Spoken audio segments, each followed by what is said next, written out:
என் உயிரினும் மேலான அன்பு உடன்பிறப்புகள்.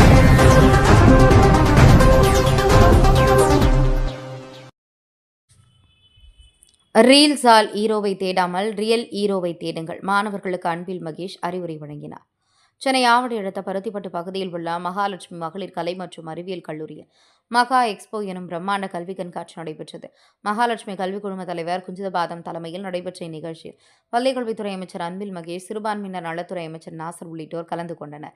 நேரடி கற்றல் அனுபவங்கள், புதிய கண்டுபிடிப்புகள், மாணவிகளின் படைப்புகள் இடம்பெற்ற இந்நிகழ்ச்சியில் அரசு மற்றும் அரசு பெறும் பள்ளிகளைச் சேர்ந்த 7000க்கும் மேற்பட்ட மாணவர்கள் கலந்து கொண்டனர். இருமொழி கொள்கைகளை கொண்டு படிக்கும் நமது மாணவர்கள் உலகின் எந்த மூலைக்கும் சென்று தங்கள் திட்டத்தை எடுத்துரைக்க முடிகிறது என்றும் அதனால் அவர்களுக்கு இந்தி மொழி தேவைப்படவில்லை என்று கூறினார். அதனால்தான் இருமொழி கொள்கை எதிர்ப்பதாகவும் இந்தி திணிப்பை தான் எதிர்க்கிறோம், இந்தியையோ இந்தி மொழி பேசுபவர்களோ எதிர்க்கவில்லை என்று குறிப்பிட்டார். ரீல்ஸ் ஹீரோவை தேடாமல் ரியல் ஹீரோவை தேடுங்கள் என்று பேசினார்.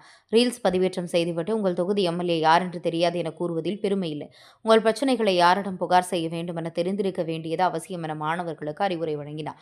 மக்களுக்கும் மாணவர்களுக்கும் தமிழக முதலமைச்சர் கொடுக்கும் திட்டங்கள் ஒன்றும் எங்கள் பணம் கிடையாதுதான், ஆனால் மக்கள் பணத்தை மக்களுக்கு பயனுள்ள திட்டங்களாக நாங்கள் கொடுத்துள்ளோம் என தெரிவித்தார். Grade 8 top Rural Government Boys Higher Secondary School. At my school, every day in assembly, new English words are introduced by our respected headmisters. I am very glad to say all words because I have an elephant memory and so I can remember it all. I can say more than 500 words. License, franchise, warrant, permit, authorization, pass. Magic, magical, mystical, occult, supernatural. Fanatic, zealot, partisan, extremist. Familiar, known, accustomed, known, common. Goody, prudish, prissy, upright, Victorian. Hasty, quick, fast, speedy, swift, rapid. Gizmo, gadget, device, mechanism. Incredible, unbelievable, extraordinary, unimaginable, amazing. Entrepreneur, business person, enterpriser, industrialist, risk taker, speculator. Entrust, commit, assign, trust, delegate. Charisma, magnetism, magnetic personality, dominance, charm. Chauvinism, bigotry, bias, prejudice, racism. Discharge, explode, suit, bust, activate, gush. Disciple, follower, supporter, apostle, devotee, adherent. Annoying, bothersome. Agathiyan தொட்டியலிட்டு Tholkappiyan தாளாட்டி Kamban சீராட்டி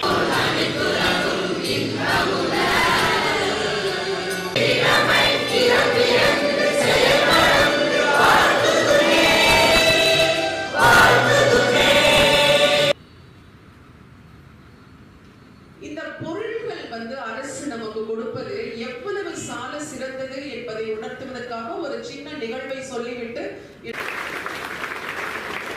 வட்ட செயலாளர் திரு Charles ஐயா அவர்களையும்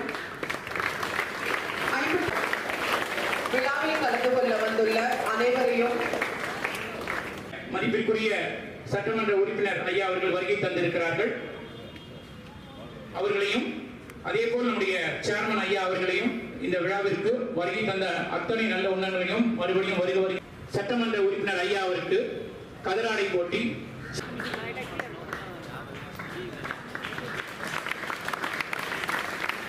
I am very glad to say all words because I have an elephant memory and so I can remember it all.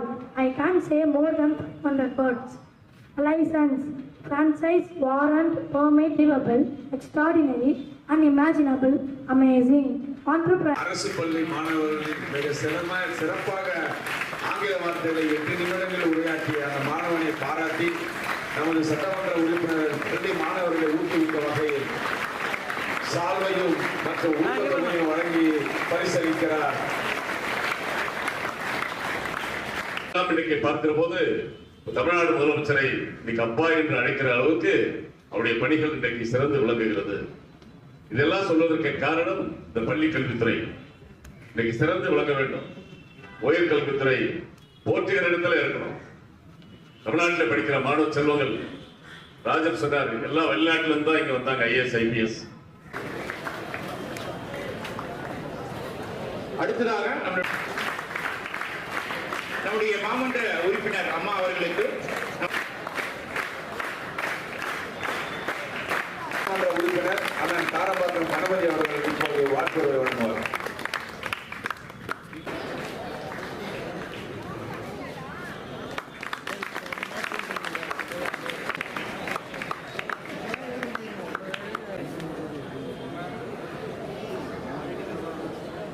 ஆசிரியர்கள், தலைமை ஆசிரியர்கள், மாணவர்கள் சார்பாக அவருக்கு நன்றியை தெரிவித்துக் கொள்கிறோம்.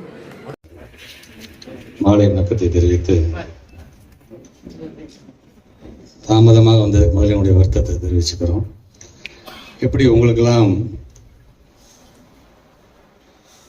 ஸ்கூல்ல கிளாஸ்ல திடீர்னு ஒரு கொஸ்டின் அவர்ஸ் வந்துச்சுன்னா எவ்வளோ பின் ட்ராப் ஆகிடுவீங்க, என்ன கேட்க போகிறாங்களோ நம்ம என்ன பதில் சொல்ல போகிறோமோன்னு நினைக்கலாம். எப்படி அந்த மனநிலையில் இருப்பீர்களோ அப்படிதான் நானும் நம்முடைய மாண்புமிகு அமைச்சர் நாசரன் அவர்களும் எங்களோட கேபினெட் மீட்டிங்கில் அதை முடிச்சுட்டு இப்போ நாங்கள் நேராக வரோம். ஏன்னா எங்களுடைய தலைமை ஆசிரியர் மாண்புமிகு தமிழ்நாட்டுடைய முதலமைச்சர் கேபினெட் மீட்டிங் வரும்போது அமைச்சர்கள் மட்டும் அமர்ந்திருக்கக்கூடிய அந்த இடம், எந்த அமைச்சரை வேணால் என்ன கேள்வி வேணால் அவர் கேட்பார், துறை சார்ந்த கேள்விகள் கேட்பார். அவர் சொன்னது போல் பத்திரிகை செய்தியை பார்த்து சில கேள்விகளை கேட்பார். அதுக்கெல்லாம் ஒரு தயாரான நிலையில் போகணும். எந்த செய்தி எப்போ கேட்பான்னு எங்களுக்கும் தெரியாது. ஸோ அதெல்லாம் முடிச்சதுக்கு பிறகு ப்ரெஸ் மீட்லாம் முடிச்சுட்டு வரதுக்கு கொஞ்சம் காலதாமதமாக இருக்குது. அண்ணன் சொன்ன மாதிரி இதை முடிச்சுட்டு அடுத்த ஒரு ஸ்கூல் ஃபங்க்ஷனுக்கு நாங்கள் செல்ல இருக்கிறோம் என்று சொல்லும் பொழுது Mahalakshmi institutions group of institutions MD Thirukumaran அவர்களுக்கும், அதே போன்று college and school principals doctor Anitha Raman அவர்களுக்கும், வருகை தந்திருக்கின்ற நம்முடைய பியூலா இப்னேசர் அவர்களுக்கும், வருகை தந்திருக்கின்ற எங்களுடைய ஆசிரியர் பெருமக்களுக்கும், பேராசிரியர்களுக்கும், என்னுடைய அன்பு மாணவ செல்வங்களுக்கும், பத்திரிகை துறை ஊடகத்துறை சார்ந்திருக்கின்ற நண்பர்களுக்கும் என்னுடைய வணக்கங்களை தெரிவித்துக் கொள்கின்றேன். குறிப்பாக நிகழ்ச்சியை கலந்து கொண்டு நம்ம எல்லாம் பெருமைப்படுத்தி கொண்டிருக்கின்ற மாண்புமிகு மேயர் அவர்களுக்கும், என்னுடைய அன்பு சகோதரர் பிரபு கஜேந்திரன் அவர்களுக்கும், ஜெரால்டு உள்ளிட்ட எங்களுடைய இயக்கத்தை சார்ந்திருக்கின்ற அனைவருக்கும் என்னுடைய வணக்கங்கள். இங்கே பேசிய நம்முடைய மாண்புமிகு அமைச்சர் அண்ணன் நாசரன் அவர்கள் அவர் சொன்னது போல இது அரசியல் கடந்து ஒரு குடும்ப பாசத்தோடு பழகக்கூடிய ஒரு குடும்பமாகத்தான் நாம் ரெண்டு பேருமே இருந்துட்டு இருக்கோம்.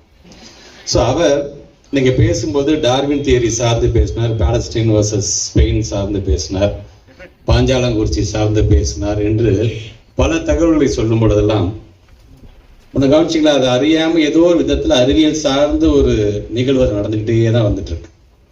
ஸோ அது சொன்னது ஹிஸ்டாரிக்கல் மொமெண்ட்ஸ்ல நடந்ததை பத்தி மட்டும் இல்லை, அப்ப எப்படியெல்லாம் சிந்திச்சிருக்கிறார்கள் அப்படிங்கிறத நீங்க எடுத்து சொன்னோம்.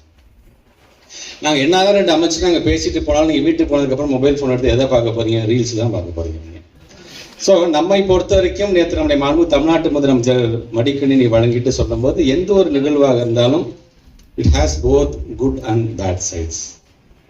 அதில் நாம் எதை தேர்ந்தெடுக்க போகிறோம் அப்படின்னு ரொம்ப அழகாக நேற்று எடுத்து சொன்னோம். அதனால தான் அந்த லேப்டாப் வழங்கும் போது கூட அந்த லேப்டாப்பை எப்படி நீங்கள் பயன்படுத்த வேண்டும் என்று கல்லூரியுடைய மாணவர்களுக்கெல்லாம் எடுத்து சொன்ன ஒரு விதமாக நேற்று அமைந்தது. ஆக எங்களை பொறுத்த வரைக்கும் ஒரு அறிவு சார்ந்த சமுதாயத்தை நாம் உருவாக்கிட வேண்டும் என்று நாம் ஆசைப்படுறோம். 1950s ஃபர்ஸ்ட் கம்ப்யூட்டர் வந்துச்சு. அது அண்ணா யூனிவர்சிட்டியில் இருந்தது, ஃபர்ஸ்ட் ஃப்ளோரில் இருந்த பொழுது தந்தை பெரியார் சொன்னாரா, ஏன்னா ஏதோ கணினி ஏதோ வந்திருக்காம்பா, என்னை அங்கே போய் கூட்டிகிட்டு போய் காமிங்களேன் அப்படிங்கும் பொழுது அவரால் நடக்க முடியாது. அவர் ஒரு சேரில் உட்கார வச்சு அந்த சேரில் தூக்கிக்கிட்டே போய் காமிச்சாங்க அதை. ஸோ அந்த அளவுக்கு ஒரு பகுத்தறிவு சிந்தனை அப்படிங்கும் பொழுது அந்த சிந்தனை சார்ந்து வருகின்ற அறிவியலை அன்னைக்கு பாராட்டியவர் தந்தை பெரியார் அவர்கள். ஸோ அவருடைய வழியில் தான் இன்றைக்கு நாம் திராவிட மாடல் என்கின்ற ஒரு ஆட்சியை நம்முடைய மாண்பு தமிழ்நாட்டு முதலமைச்சரை நடத்திட்டு இருக்கிறார். ஸோ மாணவ செல்வங்கள் சார்ந்து பல விதத்தில் நம்ம கொண்டு வரோம். இன்னைக்கு ஒரு சயின்ஸ் எக்ஸ்போ அப்படிங்கும் பொழுது அது நம்முடைய ஸ்கூல்ஸ்ல எப்படி ஒரு ஸ்டெம் அப்படிங்கிற ஒரு திட்டத்தின் மூலமா நம்ம கொண்டு வரோம். ஸ்டெம் இஸ் நத்திங் பட் நீங்க கிளாஸ் ரூம்ல சொல்லி தரக்கூடிய பிசிக்ஸ் தியரியாக இருந்தாலும் சரி, அல்லது நம்முடைய சயின்ஸ் சார்ந்த எந்த தியரியாக இருந்தாலும் சரி, நமக்கு என்ன பண்ணுவோம், மக்கப் பண்ணிட்டு அப்படியே போய் எதுனா நமக்கு மார்க்குப்பா. ஸோ நம்ம அப்படி இருக்க போகிறோம். இந்த கான்செப்ட் என்ன சொல்லுது, நான் கண்ணு முன்னாடி இதை நான் பார்த்தேன்னா எனக்கு நல்லா இருக்குமே, இன்னும் புரியுமே அப்படிங்கும் பொழுதுதான் கிட்டத்தட்ட ஒரு 710 எஜுகேட்டர்ஸ் மூலமாக ஒரு மூவபிள் கிட் அவங்கள்ட்ட நாங்கள் வழங்கி ஒவ்வொரு வாரமும் ஒவ்வொருத்தரும் ஒரு ரொட்டேஷன் பேசிஸில் ஒவ்வொரு ஸ்கூலுக்காக போய் ஒரு பிரிசம் அப்படிங்கிற அந்த பிரிசம் தியரி என்ன சொல்லுது, அதை எப்படி காட்டலாம். ஸோ பிரிசம் எடுத்து காட்டுறதுலேருந்து சரி, ஒவ்வொரு பொருளாக அந்த ஆப்ஜெக்ட்ஸ் மூலமாக உங்களுடைய தியரியை உங்களுக்கு அந்த கான்செப்டை புரிய வைக்க வேண்டும் என்று நாங்கள் ஆசைப்படுறோம். அதனால தான் தமிழ்நாட்டு முதலமைச்சர் சொல்லும்போது நம்ம பிள்ளைங்க மனப்பாடம் பண்ணிட்டு போய் எழுதுறதை காட்டிலும் புரிதல் தன்மையோடு போய் எழுத வேண்டும். புரிஞ்சுட்டாங்களா கான்செப்டை, புரிஞ்சுட்டாங்கன்னா போதும், எங்கே போனாலும் நம்ம பிள்ளைங்க பிழைச்சிக்குவாங்க என்று அவர் சொல்லுகிறார். ஸோ இதுக்கான தொடர் கண்காணிப்பு யார் செய்ய, ஸ்டெம்னு அவர் சொல்லிட்டாரு, நாங்கள் அதை நடைமுறைப்படுத்திட்டோம். இதுக்கான தொடர் கண்காணிப்பு யார் செய்ய போறா? அறிவு சார்ந்து நம்ம வளர்க்கும் போது சார் சயின்ஸ் கிளாஸ் மட்டும் நான் அட்டன் பண்ணேன் சார், அவ்வளோதான் எக்ஸாம் எழுதுனேன், நான் குவார்டர்லி ஹாஃப் இயர்லி எழுதினேன், ஃபைனல் எக்ஸாம் முடிச்சிட்டேன், ஆனால் என்ன கற்றுக்கிட்டேன் அது தெரியல சார், மார்க் வாங்கிட்டேன் சார், அப்படி நம்ம இருக்க போகிறோமா? கான்செப்டை நான் புரிஞ்சுட்டு நான் போயிருந்தேன். ஸோ இந்த தொடர் கண்காணிப்பு ஒவ்வொரு திட்டமும் தொடர்ந்து சரியான முறையில் அது செயல்படுத்தப்படுகிறதா அப்படிங்கிறத உறுதிப்படுத்துறது யாருன்னு பார்த்தீங்கன்னா நம்முடைய மாண்புமிகு துணை முதலமைச்சர் உதயநிதி ஸ்டாலின் அவர்கள் தான். அதனால்தான் அவர் ஸ்போர்ட்ஸ் சார்ந்து பல திட்டங்களை கொண்டு வரதுலேருந்து இன்னைக்கு எங்களுடைய எஜுகேஷன் துறை சார்ந்து நான் கொண்டு வரீங்க ஒவ்வொரு திட்டத்தையும் பார்த்து இந்த திட்டம் என்ன செய்ய போறீங்க, இந்த திட்டம் எந்த அளவுக்கு செயல்படுத்தா எவ்வளவு சக்சஸ்ஃபுல் ரேட் எப்படி இருக்கும் என்று தொடர்ந்து கேட்கறது காரணமாக தான் நாங்கள் எங்களை முழுமையாக அதை ஈடுபடுத்திட்டு இருக்கோம். சரி, எப்போ வேணா இவரும் நம்மளை கேள்வி கேட்பார் என்று நாங்கள் ஓடிக்கொண்டே இருக்கின்றோம். அதான் அடுத்த மேக்ஸிமம் இந்த சயின்ஸ் எக்ஸ்போ சார்ந்திருக்கின்ற நிகழ்வை நான் மேக்சிமம் கலந்துக்கிறத நான் ஒரு வழக்கமாக நான் வச்சிருக்கேன். ஏன்னா நம்முடைய பிள்ளைங்க அந்த எக்ஸ்போல அவங்க எக்ஸ்பிளைன் பண்றது தான் இருக்கு பார்த்தீங்களா, அதை எக்ஸ்பிளைன் பண்ணும்போது அவங்களுக்கு இருக்கக்கூடிய அந்த தன்னம்பிக்கை, அது ரெண்டு பேருக்கு தான் அவருக்கு ஒன்று ஸ்போர்ட்ஸ் பீப்புளுக்கு ஒரு இன்னொருத்துக்கு வந்து அறிவு சார்ந்த கான்செப்டை உள்வாங்கினதுக்கு மட்டும்தான் அந்த தன்னம்பிக்கை இருக்கும். அவங்க பேசுகிற பேச்சில் நம்ம கண்டுபிடிக்கலாம். சார் இது இப்படி பண்ண போகிறோம் சார், இந்த டயோடு இதுக்கு நாங்கள் யூஸ் பண்ண போகிறோம் சார், இதுக்கு பேர் என்ன தெரியுமா சார் அப்படின்னு சொல்லும் பொழுது நாங்கள் ஒரு மாணவர்களாக மாறி அவங்கள்ட்ட நாங்கள் கேட்போம். நாங்கள் ஸோ நீங்கள் சொல்லுங்கள் நான் கேட்குறேன் அப்படிங்கிற மாதிரி. ஸோ அந்த கான்ஃபிடென்ட் அவங்களுக்கு கொடுக்கும். Sir I won't say like நம்ம சரி பர்ஃபெக்ட் சிஸ்டம் நாங்கள் கொண்டு வந்துட்டோமா எஜுகேஷன் அப்படின்னு பார்த்து இன்னும் கற்றுக்க வேண்டியது நிறைய இருக்குது. That's what I always use to say, we are still listening, we are still learning and we are trying. நம்மளை பொறுத்த வரைக்கும் நாம ஒரு சிஸ்டத்தை நம்ம கொண்டு வந்துட்டோம் அப்படின்னா இதை பார்த்து மற்ற மாநிலம் மற்ற கண்ட்ரிஸ், இப்போ தமிழ்நாடுன்னு ஒரு ஸ்டேட் இருக்காப்பா, அங்கே திராவிடியன் மாடல்னு சொல்றாங்களப்பா, அந்த எஜுகேஷன் சிஸ்டம் நல்லா இருக்காப்பா அப்படின்னு அவங்க சொல்லிக்கின்ற அளவுக்கு நாங்கள் எங்களை செல்ஃப் அசஸ் பண்ணிக்கிட்டே இருக்கணும். இது சரியா வருமா, அடுத்தது என்ன பண்ணலாம். அவங்க சொன்னாங்க பார்த்தீங்கன்னா இந்த ஸ்டேட் எஜுகேஷன் பாலிசி, எதுக்காக ஸ்டேட் எஜுகேஷன் பாலிசி நாங்கள் எடுத்துக்கணும். தமிழ்நாட்டு முதலமைச்சர் சொன்னது உடனே நம்மளுடைய ஸ்டேட்ல படிக்கக்கூடிய பிள்ளைங்களுக்கு என்ன தேவை அப்படின்னு நமக்கு தான் தெரியும்.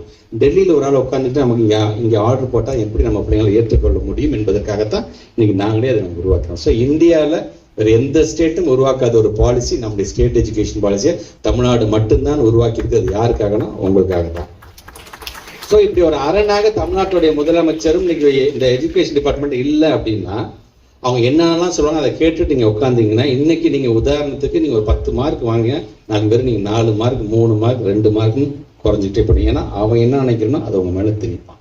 அதனால தான் இங்கே பேசி நம்முடைய மாண்புமிகு அமைச்சர் சொன்னது எழுமொழி கொள்கைக்கு காரணம் என்ன, first you have to conceive in our mother tongue. நான் தமிழில் முதல்ல என்னன்னு என் ஐடியாவை நான் ஃபர்ஸ்ட் நான் வச்சுக்கிறேன், அதுக்கப்புறம் எனக்கு தெரிஞ்ச இங்கிலீஷ்ல டிரான்ஸ்லேட் பண்ணி நான் வெளியில கொண்டு போறேன். நான் that's why I always use to say Tamil is for our identity and English is for opportunity. So அந்த ரெண்டுத்துலையுமே வெல் வெர்ஸாக இருந்துட்டீங்கன்னா என்னை பொறுத்த வரைக்கும் நம்முடைய அரசியல் சட்டம் சொல்லக்கூடிய 8th ஸ்கெடியூலில் இருக்கக்கூடிய 22 மொழியும் நம்ம படிக்கலாம். நம்ம எந்த மொழிக்கும் எதிர்ப்பானவர்கள்லாம் கிடையாது. ஆனால் திணிக்காது எங்கள் மேலே. எங்களுக்கான எங்கள் தாய்மொழி இருக்கின்றது, எங்களுக்கான ஆங்கிலம் இருக்கின்றது, அது போதும். நான் அறிவியல் சார்ந்து எங்கள் பிள்ளைங்களை நீங்கள் உலகத்தில் எந்த பிளாட்ஃபார்ம் கொடுத்தா போய் எக்ஸ்பிளைன் பண்ணிட்டு வந்துடுவாங்க. ஸோ அது சார்ந்தற்காகத்தான் நம்முடைய மாண்புமிகு அமைச்சர் பேசும்போது ஏன் இருமொழி கொள்கையை நம்ம உயர்த்தி பிடிக்கிறோம் அப்படிங்கிறதுக்கான ஒரு மிகப்பெரிய ஒரு தெளிவை இங்கே அவர் எடுத்து சொல்லியிருக்கிறார். ஸோ இங்கே வருகை தந்திருக்கின்ற மாணவ செல்வங்கள், தமிழ்நாடு முதலமைச்சர் நம்முடைய துணை முதலமைச்சர் சொல்கிற மாதிரி தான் ரீல்ஸில் ஹீரோவை தேடாதீங்க. இந்த பப்ளிக் லைஃப்பில் உங்களுக்காக யார் உழைக்கிறா அப்படிங்கிற பாருங்க, ரியல் ஹீரோவை தேடுங்க. ஓட்டு போடுறதோட என் வேலை முடிஞ்சு எங்கள் எம்எல்ஏ பேர் கூட எனக்கு தெரியாதுன்னு சொல்றது பெருமை கிடையாது. எனக்கு ஒரு பிரச்சனை, எனக்கு ரோடு போடலாம் நான் யாரை நான் தொடர்பு கொள்ள வேண்டும், எனக்கு தண்ணி வரலாம் நான் யாரை நான் கேட்கணும், எனக்கு கரண்ட் இல்லை நான் யாரை கேட்கணுங்கிறதுக்கு பார்த்தீங்களா அதுதான் முக்கியம். உங்களுக்கான அந்த ரியல் ஹீரோஸ் அப்படிங்கிறதுக்காகத்தான் இங்கே உட்காந்துருக்க நாசர் அண்ணன் இன்னைக்கு உங்கள் வீட்டு பிள்ளையாக தொடர்ந்து இங்கே வெற்றி பெற்றுவதற்கு காரணம் மக்களுடைய நலன்கள் மூலமாக அவர் தன்னை ஈடுபடுத்திக் கொள்கிறார்கள். ஸோ இங்கே வருகை தந்திருக்கின்ற நம்முடைய மாணவ செல்வங்களை பொறுத்த வரைக்கும் படிப்பில் அதிகம் கவனம் செலுத்துங்கள், இன்னோவேட்டிவாக நிறையா திங்க் பண்ணுங்க. சொன்ன மாதிரி தான் ஏஐங்க வரும்போது நேற்று பேசியவங்கலாம் சொன்ன மாதிரி தான் வேர்ல்டு எக்கனாமிக் ஃபாரமை பொறுத்த வரைக்கும் இன்னும் வருங்காலத்தில் கிட்டத்தட்ட புதிதாக 17 கோடி பிஸ்னஸ் உருவாகும் என்று சொல்லுகிறார்கள். அந்த 17 கோடி உருவாகி அதுக்கு கிட்டத்தட்ட 9 கோடியாக குறையும் என்று சொல்லுகிறார்கள்.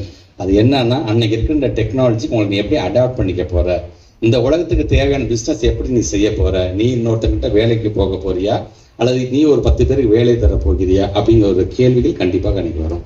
நீங்கள் படிக்கும்போது நமக்கு தெரியாது, நமக்கான அடுத்தது ப்ராக்டிகல் எக்ஸாம் இருக்குது, அடுத்த மெயின் எக்ஸாம் இருக்குது, ஓடுறோம் அவ்வளோதான். ஆனால் முடிச்சதுக்கப்புறம் நீங்கள் காலேஜ் போகும்போது உங்களுக்காக ஒரு முதலமைச்சர் சிந்திக்காரு, பார்த்தீங்களா, காலேஜுக்கு போறியா, உனக்கு பொருளாதாரம் உனக்கு தடையாக இருக்கா, நீ கவலைப்படாத, நீ எதை பற்றியுமே நீ கவலைப்படாத, நான் உன்னை படிக்க வைக்கிறேன்ட்டு உனக்கு மாதம் 1000 ரூபாய் தரக்கூடிய புதுமை பெண் திட்டமாக இருந்தாலும் சரி, தமிழ் புதுமை திட்டமாக இருந்தாலும் சரி. நீங்கள் நினைக்கலாம், சார் இது எல்லாமே மக்களுடைய பணம் தானே, இது உங்கள் பணம் தான், எங்கள் பணமும் கிடையாது. ஆனால் மக்கள் தருகின்ற பணத்தை பயனுள்ள திட்டமாக மாற்றுறதுக்கு ஒரு மனுஷன் சிந்திக்கணும் இல்லையா? அந்த சிந்திக்கிற மனிதனா ஒரு நல்ல லீடராக வர முடியும். ஸோ அப்படிப்பட்ட ஒரு லீடர் தான் நம்முடைய மாண்புமிகு தமிழ்நாட்டுடைய முதலமைச்சரோடு. அதனால தான் பார்த்து ஒவ்வொரு திட்டத்தையும் செய்கிறார். ஸோ நீங்கள் படிக்க வேண்டிய வயசில் படிப்பில் மட்டும் அதிகமாக நீங்கள் கவனத்தை செலுத்துங்கள். தொடர்ந்து உங்களுக்காக பல்வேறு திட்டத்தை, அதனால தமிழ்நாடு முதலமைச்சர் சொல்கிற மாதிரி கிட்டத்தட்ட சில பிள்ளைங்க 100க்கு 100 மார்க் வாங்குவாங்க, சில பிள்ளைங்க 90 மார்க் வாங்குவாங்க, சில குழந்தைங்க 40 மார்க் வாங்குவாங்க, சில குழந்தைங்க ஜஸ்ட் பாஸ் கூட ஆகுவாங்க. ஆனால் அந்த தனித்திறமை என்று வரும்போது ஜஸ்ட் பாஸ் ஆகக்கூடிய பிள்ளைகிட்ட இருக்கக்கூடிய திறமை 100க்கு 100 மார்க் வாங்குற பிள்ளைகிட்ட கண்டிப்பாக இருக்காது. ஸோ அந்த திறமை என்பது மிக மிக அவசியமானது. And don't compare your self with others. Sir என்னால் எனக்கு இதுதான் முடியும், என்னால் அவனை மாதிரி என்னால் இது பண்ண முடியாது, அந்த பொண்ணு மாதிரி என்னால் படிக்கணும் அப்படின்னு நினைக்காத. உனக்கு உனக்குள்ளார ஏதோ ஒன்று இருக்கின்றது, அதை நீ பாரு. ஸோ ஜீனியஸ் அப்படிங்கிறது nothing but 1% inspiration and 99% perspiration. So அதனால் முயற்சி அப்படிங்கிறது நீங்கள் பண்ணிக்கிட்டே இருக்கணும். அது பண்ணாமல் இது என்னால் முடியுமான்னு நீ அங்கேயே தோல்வி அடைஞ்சதாகிடும். அவனால் அது முடிஞ்சா என்னால் இது முடியும் என்று என்னைக்கு நீ அந்த முடியுங்கிற வார்த்தை உங்ககிட்ட வருதோ அன்னைக்கு தான் நீ வெற்றி பெற்றவராக நீ கண்டிப்பாக நீ இருப்பாய். உலகம் ரொம்ப பெருசு, ரொம்ப காம்படிட்டிவ் இருக்கிற வேர்ல்டு, இதெல்லாம் போட்டி நிறைந்த இந்த வேர்ல்டில் நீ எப்படி இருக்க போகிற அப்படின்னு ஒன்றை நீயே டிஃபைன் பண்ணிக்க. உன்னை பற்றி மற்றவன் டிஃபைன் பண்ணுறதை பற்றி கவலை வச்சுக்காது. நீங்கள் ஒன்றை நீ டிஃபைன் பண்ணி என்னால் இது முடியும்னுச்சுன்னா அந்த முடியக்கூடிய இடத்துல நீ வேகமாக ஓடு. ஒன்று அடிச்சுக்கிறதுக்கு யாராலையும் முடியாது. ஸோ வருகை தந்திருக்கின்ற உங்கள் அனைவருக்கும் என்னுடைய வாழ்த்துக்கள், பாராட்டுகள். தொடர்ந்து பகுத்தறிந்து பாருங்கள். பேசக்கூடிய எங்கள் பேச்சை அப்படியே கேட்க வேண்டிய அவசியம் இல்லை. இவங்க சொன்னது சரிதானா இல்லையா என்பதை வருகின்ற காலத்தில் டெக்னாலஜியை பயன்படுத்தி கூட என்னதான்ப்பா சொல்கிறாங்க இந்த டிராவிடியன் மாடலில் அப்படிங்கிறதை நீங்களும் தெரிந்து கொள்ள வேண்டும் என்பதுதான் என்னுடைய ஆசை. இந்த நல்ல நிகழ்வுக்கு என்னை அழைத்து எங்களை எல்லாம் பெருமைப்படுத்தியிருக்கின்ற திருக்குமரனுக்கும் அவர்களுடைய வலதுகரமாக விளங்கி கொண்டிருக்கிற அனைத்து ஸ்டாஃப்ஸ்க்கும் என்னுடைய வாழ்த்துக்களையும் பாராட்டுகளையும் தெரிவித்து இந்த உறவு நிறைவு செய்கிறேன். நன்றி. என் உயிரினும் மேலான அன்பு உடன்பிறப்புகள்